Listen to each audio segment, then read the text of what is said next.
Good morning, everyone.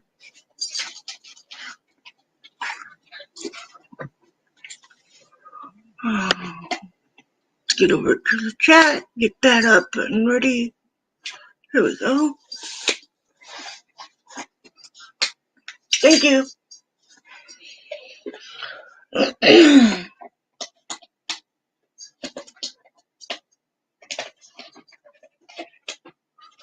So it is Tuesday morning, AA day.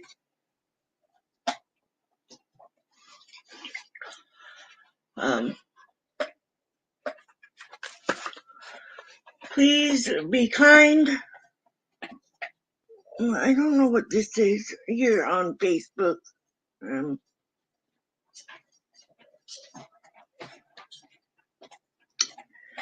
Anyway, good morning, everyone. Hope everybody is having a great day so far.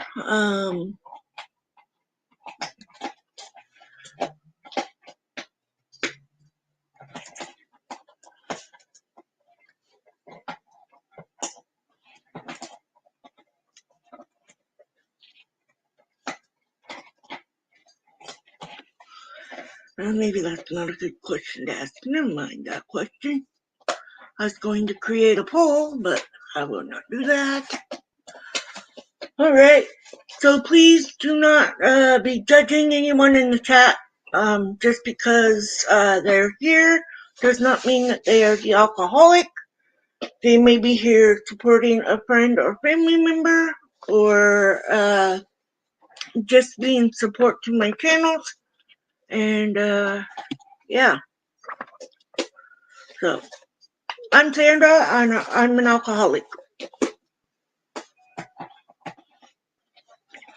God, grant me the serenity to accept the things I cannot change, the courage to change the things I can, and the wisdom to know the difference. Sorry if you guys can hear him chewing that ball over there. He's got it torn apart already. His toys don't last. Yeah.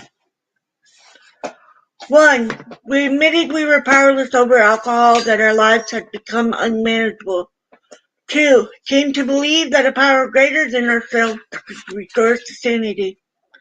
3. Made the decision to turn our will and our life over to the care of God as we understood Him.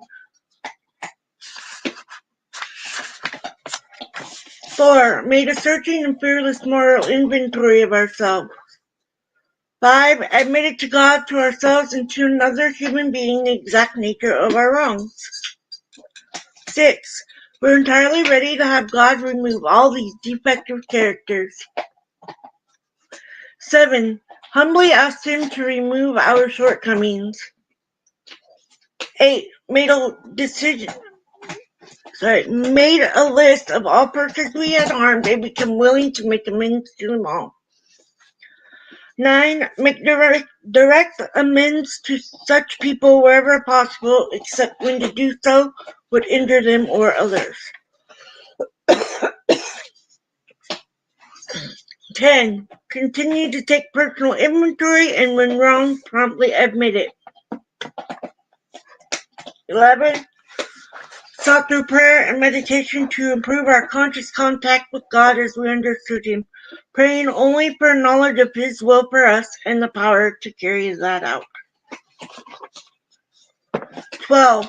Having had a spiritual awakening as a result of these steps, we try to carry this message to alcoholics and to practice these principles in all our affairs. So I always put in the descriptions what book we're reading and the storyline and the page. So today we are on The Vicious Cycle, how it finally broke a Southerner's obstinacy and destined the salesman, a salesman to start AA in Philadelphia. Copper, can you quit? Hey, stop.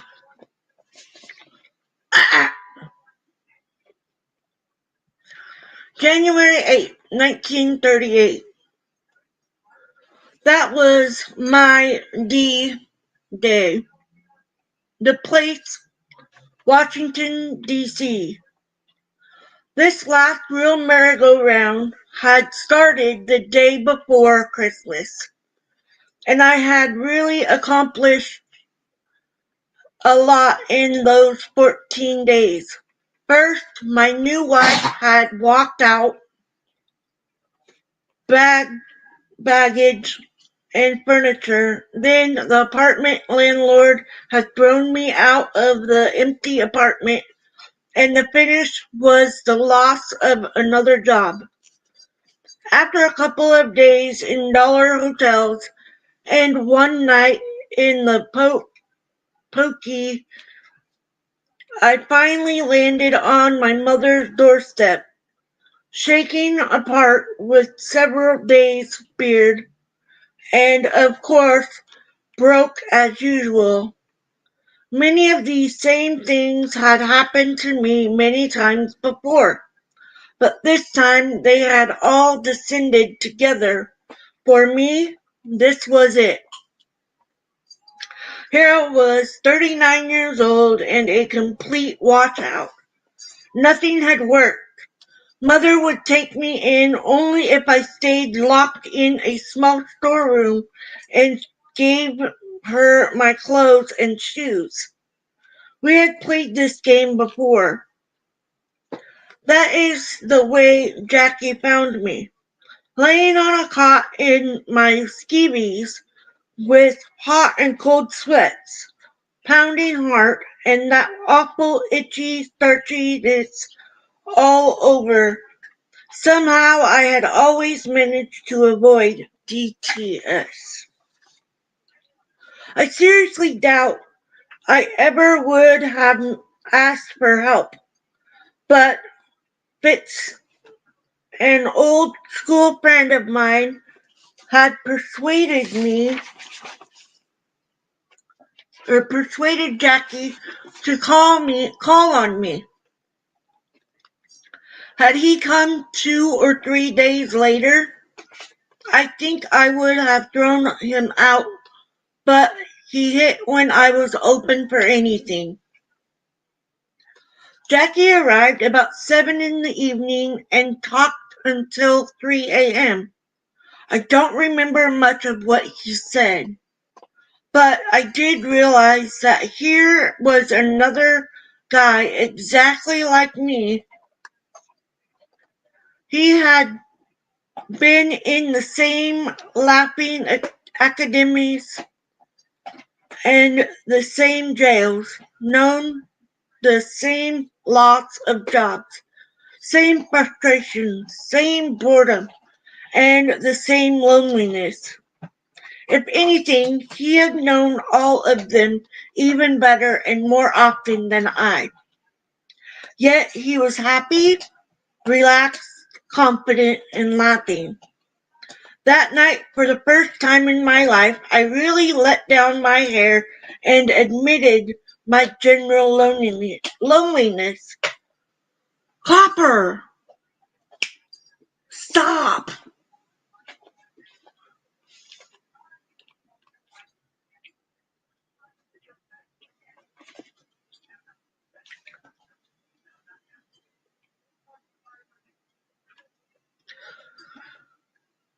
He had known all of them even better and more often. Yet he was happy, relaxed, confident, and laughing. That night, for the first time in my life, I really had let my hair down and admitted my general loneliness. Jackie told me about a group of fellows in New York, of whom my old friend Fitz was one, who had the same problem I had and who, by working together to help each other, were now not drinking and were happy like himself. He said something about God or a higher power, but I brushed that off. That was for the birds, not for me. Little more of our talk stayed in my memory, but I do know I slept the rest of that night, while before I had never known what a real night's sleep was. This was my introduction to this understanding fellowship. Although it was to be more than a year later before our society was to bear the name Alcoholics Anonymous. All of us in AA know the tremendous happiness that is in our sobriety, but there are also tragedies. My sponsor Jackie was one of these. He brought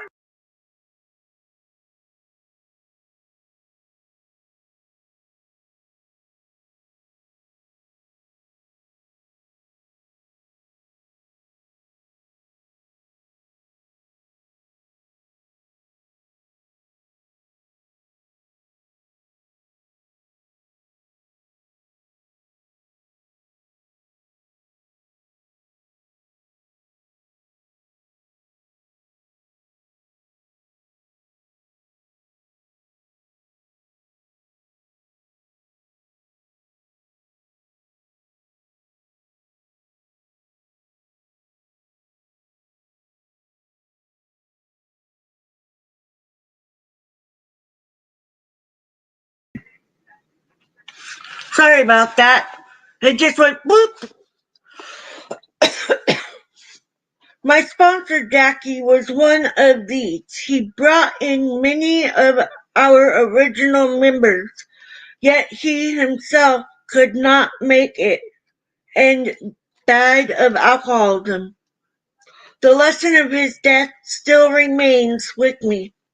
Yet I often wonder what would have happened if somebody else had made that first call on me. So I always say that as long as I remember January 8th, that is how long I will have remained sober. The age-old question in AA is which came first, the nauseous or the alcoholism. I like to think I was fairly normal before alcohol took over. My early life was spent in Baltimore, where my father was a physician and a grain merchant.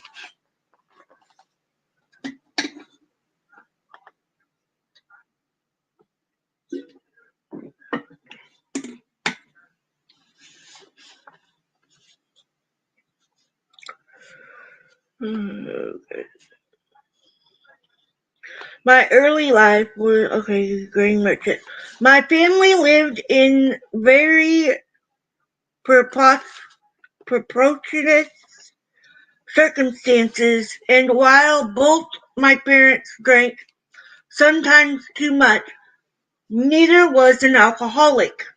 Father was a very well integrated man, and while mother was high-strung and a bit selfish and demanding, our home life was reasonably harmonious.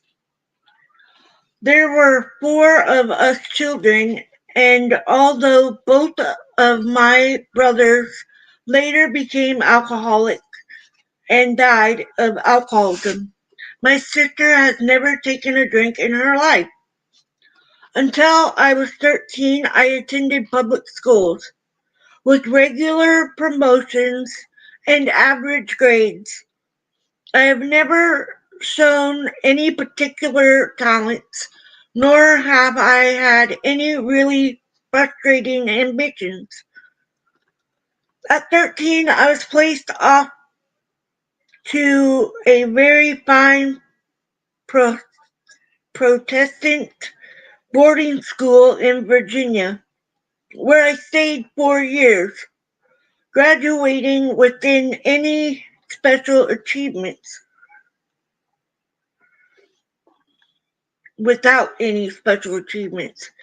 In sports, I made the track and tennis teams. I got along well with the other boys and had a fairly large circle of acquaintances, but no intimate friends. I was never homesick and was always pretty self-sufficient. However, here I probably took my first step towards my coming alcoholism by developing a terrific aversion to all churches and established religions. At this school, we had Bible readings before each meal and church services 4 times on Sunday, and I became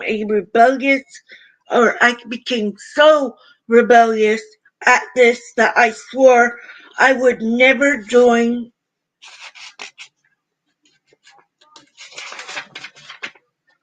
or go to any church except for weddings or for funerals.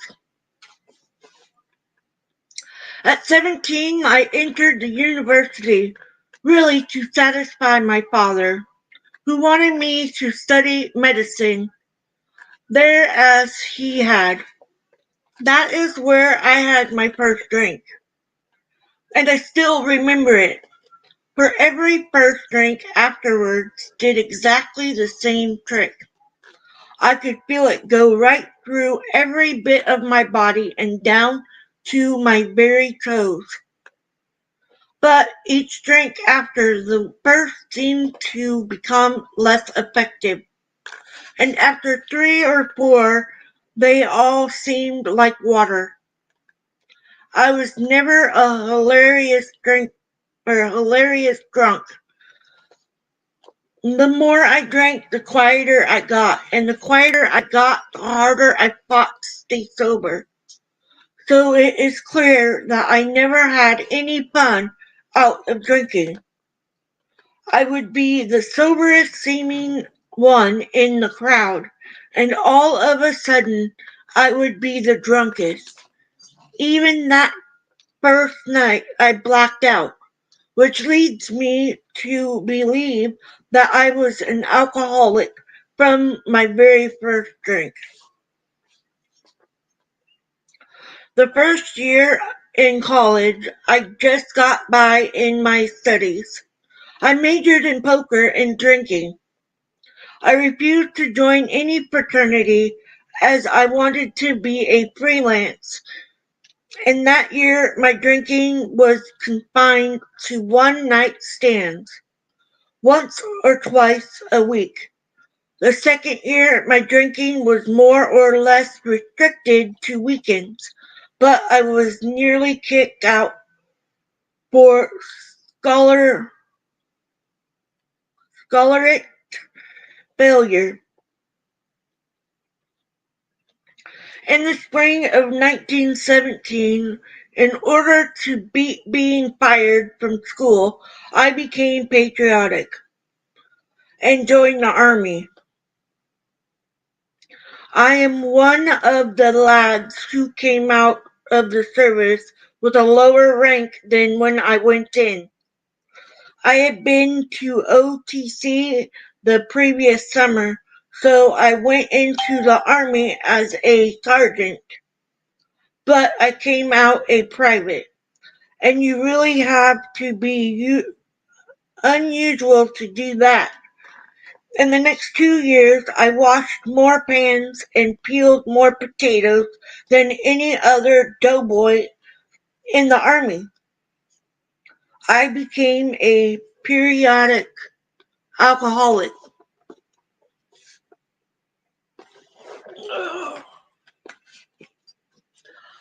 The periods always coming whenever I could make the opportunity. However, I did manage to keep out of the guard's house.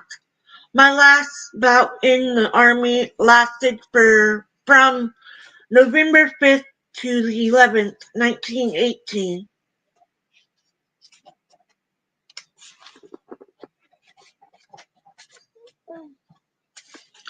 Thank you, Char.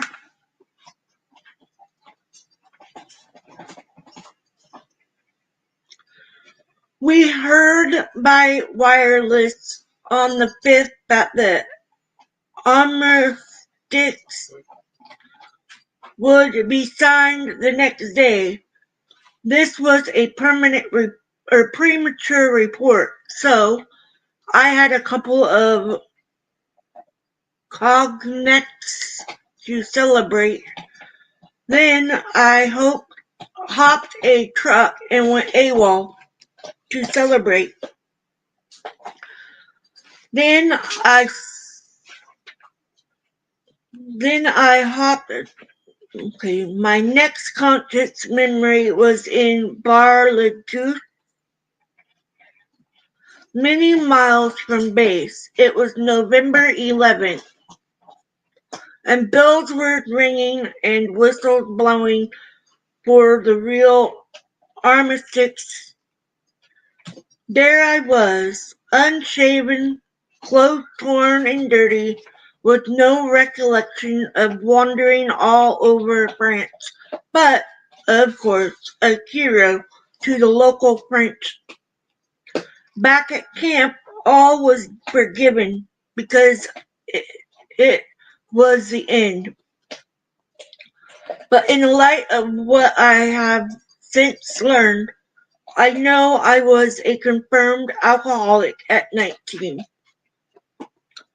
With the war over and back in Baltimore with the folks, I had several small jobs for 3 years, and then I went to work soliciting as one of the first 10 employees of a new national finance company. What an opportunity. I shot to pieces there. This company now does a volume of $3 billion annually. 3 years later, at 25, I opened and operated their Philadelphia office and was earning more than I ever have since. I was the fair-haired boy, all right, but 2 years later I was blacklisted as an irresponsible drunk. It doesn't take long.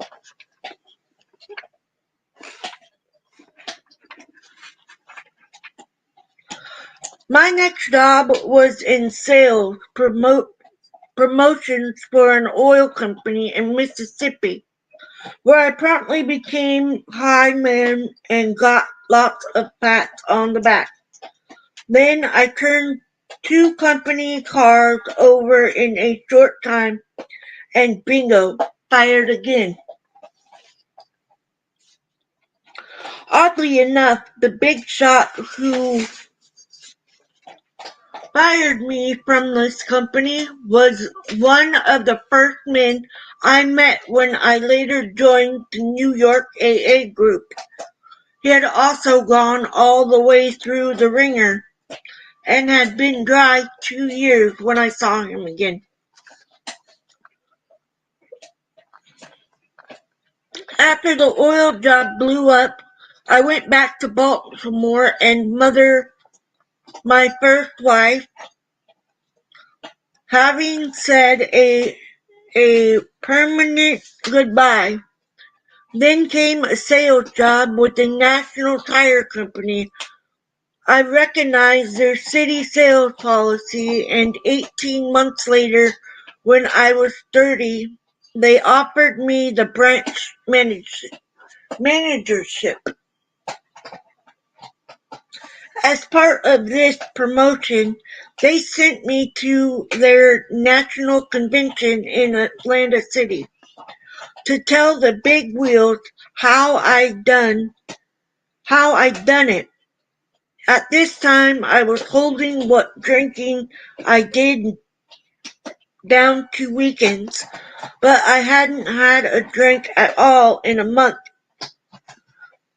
I checked into my hotel room and then noticed a placard tucked under the glass on the bureau stating, "There will be positively no drinking at this convention," signed by the president of the company. That did it. Who, me, the big shot, the only salesman invited to talk at the convention, the man who was going to take over one of their biggest branches? Come Monday, I'd shown him who was boss. No one in that company saw me again. 10 days later, I wired my resignation. I think I'm going to stop there.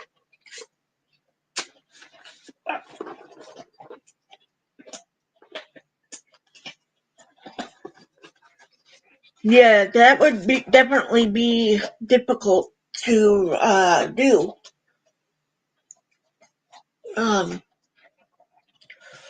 When I was drinking a lot, I let me go turn the fan on. I'm getting too hot.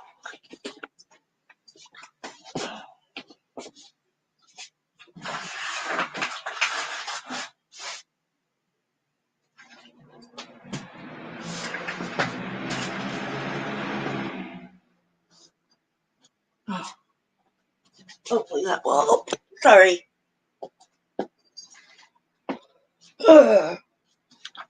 Getting older, y'all know what I mean. Hi, Crystal. I see you over there. But I didn't work, thankfully, kind of, I say now. I didn't work while I was doing my drinking. It's probably a good thing. And the only reason I say that is because I do remember a lot of my rants and my not being happy, and so I didn't inflict that on employers. So in that aspect, I feel grateful. But it does happen. It really does. And I've had many people say, this person is sober, but then they're not. That is very hard to deal with. Because if I have managed to help people get sober, my wish is that they stick with it. I know not everybody does. But anyways, I did do the teenage drinking. I know I've said it before. I did do the teenage drinking, but I didn't drink very often. But then, every chance I got, I did. And I was just a stupid teenager thinking that I was all cool and all that stuff. And mind you, my whole entire life I had known in the back of my mind that I could become that alcoholic that my father was. And I say was because he died as an alcoholic. He hurt his only children in the worst ways and still died an alcoholic and never admitted what he did. He wouldn't even admit to himself. So in that way, I'm glad that I didn't have any of those drinking related things. Like, I drank at home when I got into my alcoholism. I drank at home. I didn't work. My kids were old enough to take care of themselves. So I don't know if it was me just going into that part of life where nobody needs me and I can like just do whatever, and I got lonely. I got really lonely, y'all. It gets very lonely. And then when you get sober, you have no choice but to sit and watch others struggle with it. That's really hard to do. And not I have judged them. I admit that. And I have been mean to them. And this is hard for me to admit to all of you. But it is part of being an alcoholic.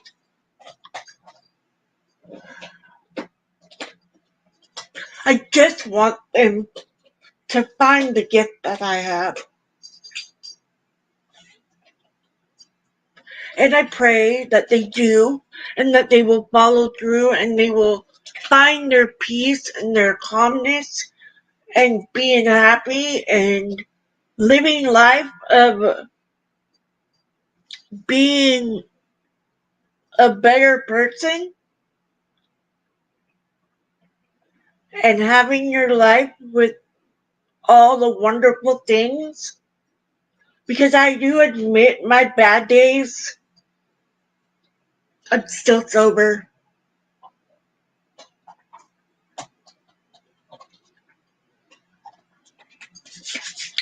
I'm still sober by the grace of my higher power. And because I have a fellowship that I relate to with everything I have, that keeps me grounded and from going back out for that drink. I've done that before, and I'm not planning to do it again. That time of my life is in my past. I remember it to keep me on the sober side. Because without being sober, I lost everybody. My family, my friends, I had nobody. Because of myself. They didn't tell me to go away. That was myself saying I gotta go away because they're all being mean to me because I'm drunk. When in my mind at that time I was thinking, they don't know. They don't know that I just went to the store and bought that beer at 7 o'clock in the morning. They don't know that I'm begging for money from other people, or that I am going and asking people to buy me a drink. I was desperate, so desperate, because I knew if I didn't have that drink, I was going to have a bad day. And now I have a bad day just being sober, and I can control my actions and my thoughts. And I can pray for guidance to get me through that hard day and that hard time, and reality slaps me in the face like, hey, maybe they're just trying to help you. I have that at work, you guys. I do. I get frustrated at work. I haven't been working for a couple weeks or 3 weeks or something, but I've been getting BTO, which is voluntary time off, and it's because of those few days that I felt like I was being judged for being there, and I took everything the wrong way. And I was mean to myself for getting in trouble. I called myself stupid and all kinds of mean things to myself. And I need to call that out on me. Because when I feel the stress of somebody like judging me and stuff, I'm like, oh, well, I need to change that. No. I need to change my perception of what I'm maybe mistakenly, you know, taking that as a rude comment or gesture, or, when maybe it's not. And I have to think about that. I have to realize maybe they are just trying to help me. And I am smart enough. I am worth it. Just like some of you guys have your days where you don't feel like you're worth anything. Believe me, you truly are. And you matter to someone. You don't know it, but you do. Just like everybody here means a lot to me. You're why I do this. Why I share my life and my sobriety and my time with being an alcoholic, a practicing alcoholic, and to prove that you can do it. You can become anyone at any time, a sober person, and have a better life. You don't have to have the alcohol. You don't. You want it, and when you get into that shaky part of your life, when you're getting the shakes, I remember it. I remember going through my withdrawals from it. And to me, that was scary enough for me to say, no more. I cannot keep drinking. If I keep drinking, I won't be here much longer. And I am so glad that I quit drinking almost 10 years ago. This month, on the 15th, this month, 10 years. 10 years, and I have learned so much about myself, and I continue to learn more about myself and more about ways to talk to people and to be compassionate and to have humility and to be able to help people in sobriety. I'm not a counselor. I am not a professional.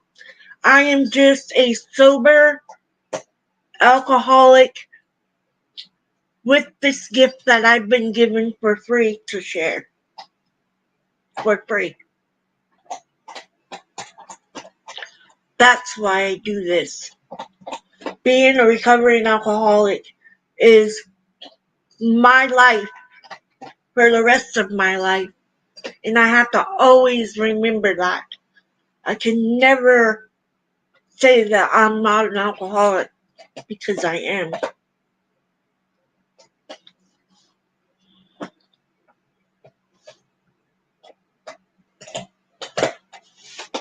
That's great, Char.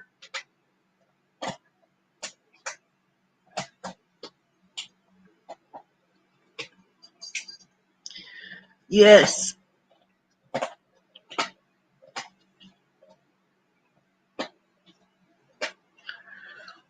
Yeah. Life gives you struggles. You just have to go for it. I don't know how many years I drank.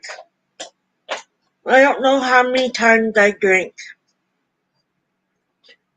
I remember almost everything about when I was drinking. And that was a sad person. A very sad person. All the time. Because that wasn't me. The real me. But who I am now. The caring person who wants to help all alcoholics to be able to grab their sobriety. Start it today. If you haven't started already, start it today. There's meetings everywhere in this world.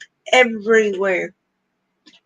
On a ship, on a plane, if there isn't, there's an app. On your phone, your tablet, your computer, there's an app that have the books. There's an app that has audio. Play the audio while you're you're doing those things. There are apps for help. There are people on lists with phone numbers for you to call to get help. I have a sponsor who has been my sponsor since I started AA. I don't talk to her every single day, but she's here. And I have one in heaven who gave me my voice, told me to never stop using my voice for sobriety. And when I feel like I want to go have that drink, grab my coffee, grab my water. Don't go for that drink. It's not worth it.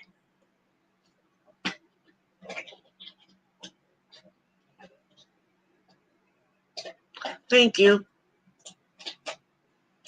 Thank you, Char.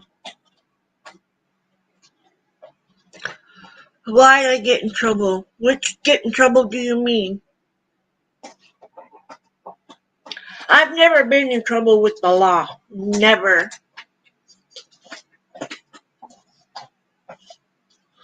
Never got in trouble with any law. Never been to jail, knocking on wood.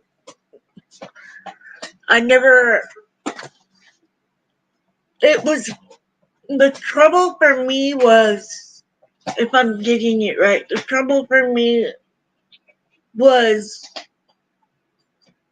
not, before not having the strength to say, no, I'm not going back to that.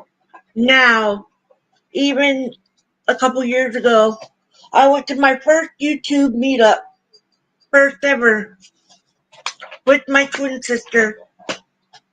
Just her and I, our first camping by ourselves with no husbands, no pets, just her and I. We've done a lot of our first, just her and I, since we got into our 40s.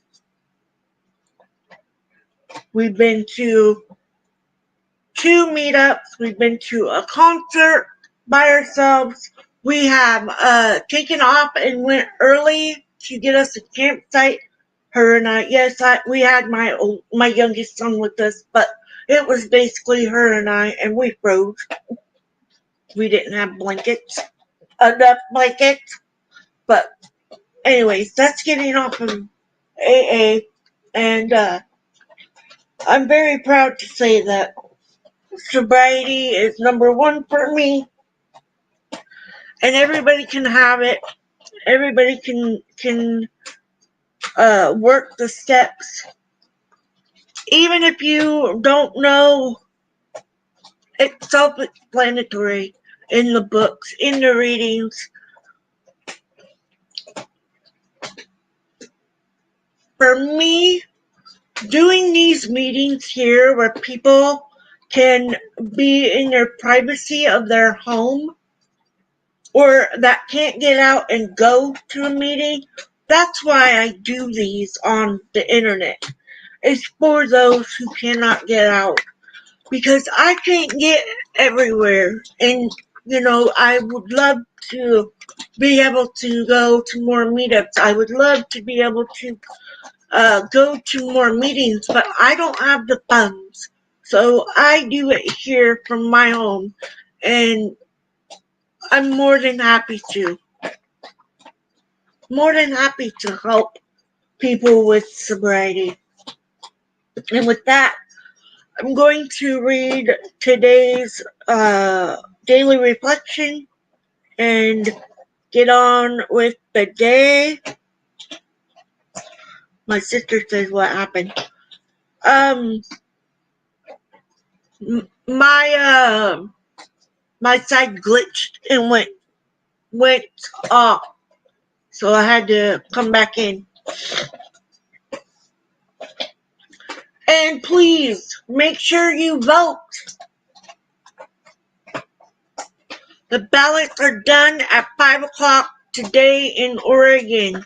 Please go vote.